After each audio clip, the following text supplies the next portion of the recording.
Yeah, Divya, go ahead. Hello all. So this is Sri Divya and Ramakrishna, and today we are going to present about our Android application Dementia Patient Helping app. So dementia is a severe disease that is suffered by millions of people.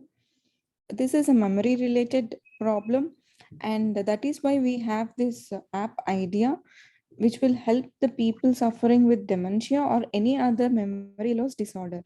So this will help the users to save some details like their addresses, or to set some reminders and to add the routines, and uh, it will be also useful for the user with the medical details. So the user can enter the medical details and it will be used in case of emergency. Now going to the application.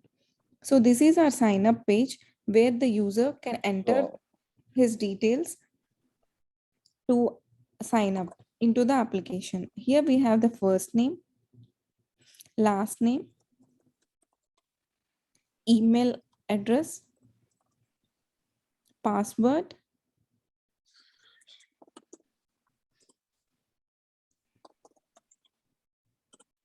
and emergency contact. Now when the user click on submit, the sign up details will be saved in our database. So here we can see a new user is created with the details we have just entered in the application.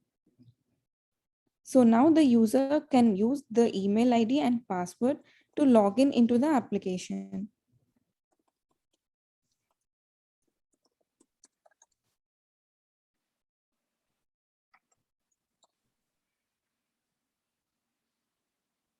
So now this is the home page of our application, and here we have some options like my reminders where the user can set some reminders.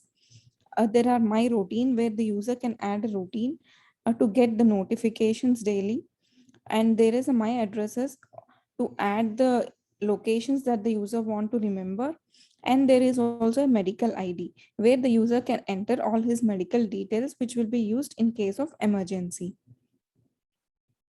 yeah, so when we go to my reminders, so the user can add the reminders here.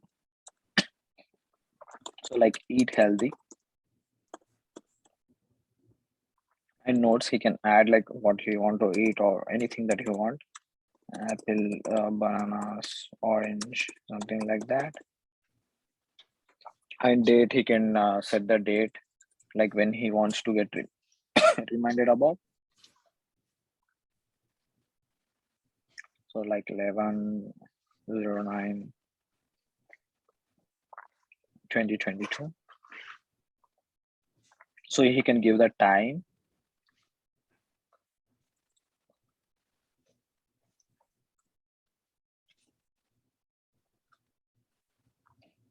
and enable location is something that he can do, but we are not going with enable location now. And we have a add reminder.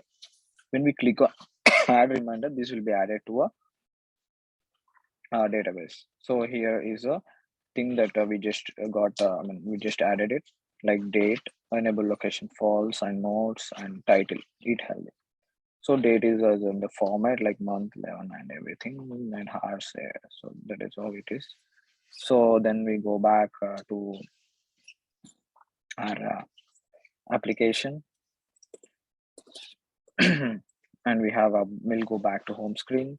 So we have my routine where we can add the routine here. So like routine one and add some notes here like eat breakfast and time he want to get an alert or something like that. So it's like 8:00 and like he can do add routine and it get added here. If you see routine with eat breakfast and 8 and routine 1. And So next we have the we can go back to the home screen, and next we have the my addresses where the user can add an address. So here there is a title where user can add some title like home address or gym address, something like that. here we are giving the residential address and the user can enter some address.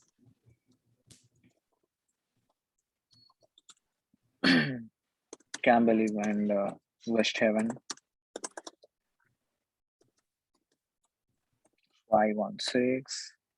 So he can add like So address. when the add address is clicked, the address will be saved in the database under addresses. And so we can go back to the home screen and we have the medical ID. So when we click on this, these have some details like name, date of birth,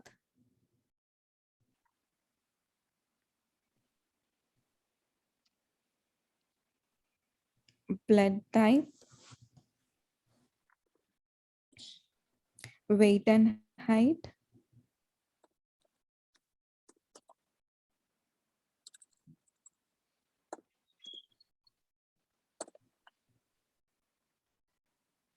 some medical conditions, like if he's suffering with something,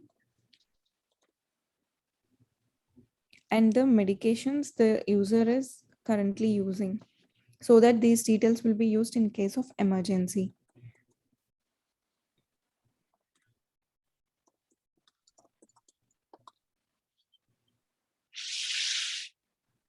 And a medical emergency contact.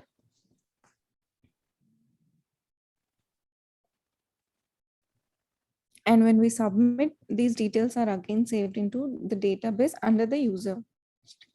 So if you see here, you are able to see medical ID and blood type, date of birth, height, medical assistant contact that we have given, and medical conditions none, and injections for diabetes, user one, I mean the name of the user, and 60.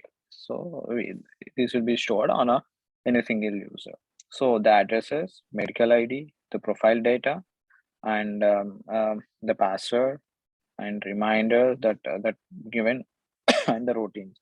So these are the things that we can add it to our different type of users. So if we go back to our code, so we have a different type of models to make it happen. So we have a user model where we have a user first name, last name, mail, password, emergency contact, and the reminders. So initially we give that, and we have a sign up fragmentation. This just we over it for now. So routine. So we have routine like title, notes, time, and the other methods that are there. So this is empty constructor to store the data. So we are doing it. I wrote the code in the Java, and it is straightforward works. I mean, if you have a Java classes, like you can straightforward work with the Kotlin. So this is something I learned from my project experience working here. And you have a reminders like title, notes, data, and enable location. So I'm using this one as just what you call a demo, like a copy, I mean mock of it. So you have actual reminder where you have title, notes, date, and enable location, and all those things with the get title, set title, get notes, everything. So we have my worker. So we'll talk more about it. Like we have medical ID. So medical ID is something where we have name, date of birth, and blood type, right, that we have seen in our application. So and we have our address too, title and the address. So if you see like here, we have implemented the message service for this, like a messaging service, and I have used there is this neat functionality that we can use in Kotlin. I just discovered by googling. So we have like tools. So in the tools, you can use Firebase, and when you click on this is like assistant here, it will help you to like add all the functions in the Firebase like directly. So it will tell you like what are needed, what needed to be added. So like I have selected, if I select get started in app, so it will say like connected to Firebase. If it is not connected, it will show not connected. Then it will ask to add Firebase in app messaging SDK to your app and app IDs installation, and you can do everything here. So if you go back to Firebase, like this is one of the great feature that you can use to implement Firebase functionalities. So then we have a main. So this is messaging service. With the help of this Firebase assistant, I'm able to write the code, and we have a default FCM channel. So this code, I have searched for the code, and this is the available code that is just modified a little bit accordingly. So based on usage, this is like a direct code, boilerplate code from what you call Firebase. And you have my adapter where you have like, okay, let's leave about adapter. I'll talk about it. So we have my worker. So it will give like give the worker to, I mean, do work. So it will like return the success, and if the result is success, it will return it. And that is what I have implemented. And then we have a my adapter. So we have implemented this for tab bar, though it got in the end of the demo, like we had to remove it due to the problems with the layout. I mean, there were this stuffs happening because of iteration, I guess. So we just had to remove it. So then we have a main activity where the code has been written here with the on create. This is a messy code, but yeah. So the Firebase with the cloud messaging, you have a FCM default channel, the string that has been given, and the patient is channel name that we are subscribing to. And we have all the details here. Get token to get the token and get it registered and all those things. And we have a different type of code to work with the functioning of the buttons and add it to a database, and all those things that are implemented in this code. So if you go back here in our in our cloud messaging, we are able to like send a notification and get it received. I mean, we are able to see that receive thing here, sends one, and it is like receiving it. But I don't know, like there is some issue with the device unknown error that we are facing. We try to send like with no this. If you leave it, we have this one like campaign ID and all those things. So yeah, this is like action item I would like to keep on, and to work on it as part of giving that application like more functionalities, and in terms of more getting more things done. So this was one action item we thought about, and also implementing machine learning is another action item we thought about like implementing it. And there are issues with data reading and inconsistencies read. I mean, it is there is some issue with the AVD. Our AVD, as we don't have a Android demo, I mean, like Android application, we are facing some issues with reading also. So that is another action item. I have to keep it like to maintain that balance, and making layout or fragmentation more good. So that is another action item. Anyway, we're gonna work it and build it more like more product based, like product level application. So that's what we thought about. So Yeah, we anything have one from more. Yeah, we have one more action item that is actually we want to give the notification about reminders based on the location. So like when the user goes to a particular location, so there will be a reminder that the user set. So that is one more feature that we wanted to implement in future. yeah, sure. So that's about our application. Thanks everyone. Thank So you. I'll stop.